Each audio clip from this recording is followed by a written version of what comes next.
আসসালামু আলাইকুম। প্রগতি ইন্স্যুরেন্স লিমিটেডের পক্ষ থেকে আজকের এই অনুষ্ঠানের প্রধান অতিথি কালিয়াতি উপজেলা পরিষদের নবনির্বাচিত ভাইস চেয়ারম্যান জনাব মাহমুদ হাসান বিপুল,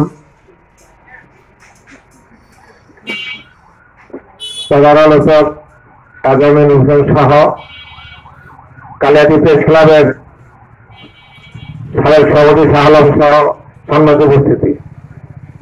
আজকে যে বিষয়টিকে কেন্দ্র করে এই অনুষ্ঠান, সেটা হলো আমাদের খিলদা গ্রামের পুত্রবধূ গোপাল চন্দ্র ভৌমিকের স্ত্রী